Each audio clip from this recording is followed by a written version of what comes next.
Real estate spruikers, including real estate agents and institutes, real estate research firms, the banks and many more, have been out pushing the line that interest rate cuts will turn the housing market. Today the RBA is likely to announce a reduction in the cash rate target, possibly of 50 basis points, which will probably be followed by cuts to mortgage rates of somewhere between 10 and 30 basis points. So today is a great time to analyse what impact interest rates have had on our housing affordability crisis. Well, the RBA has shown very convincingly that interest rates have had very little to do with our unaffordable housing. And in research published on my website, I provide a tool for prospective first home buyers to compare their standard of living while renting as opposed to purchasing a home. This first table is based on a mortgage interest rate of 9%, which was the average a few months back.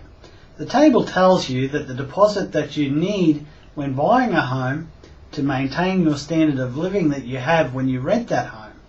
For example, through Australia in March 2008, the median priced home was around $400,000 and it rented for about $700 a fortnight. The figure indicated in red, $264,833, is the deposit that you would need to have to maintain your standard of living. Obviously, this is an astronomical amount, and it clearly indicates that at those prices and mortgage rate settings, it is by far more economical to rent. Next, let's take a fairly extreme view. Let's see what happens if interest rates were to drop overnight to 5% while house prices and rents stayed flat.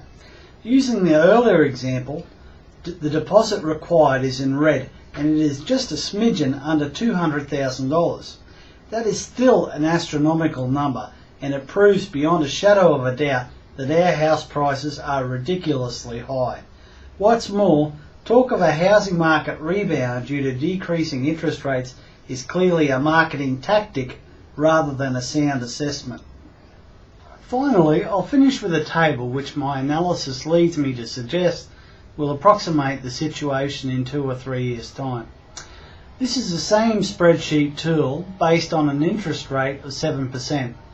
Note firstly that if house prices and rents remain flat and interest rates drop to 7%, the deposit needed would still be a massive $235,000. If prices remain flat but median rent rose to $400 a week, the deposit needed reduces by around just $30,000, the level it would drop if interest rates were 5%.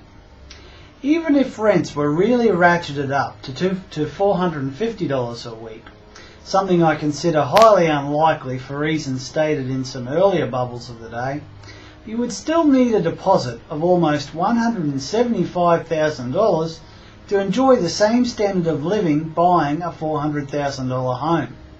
Now, if renting a median house costs $400 a week in 2 or 3 years' time, and the median price of a house has dropped to around $250,000, a deposit of just under $50,000 is needed to maintain the same standard of living.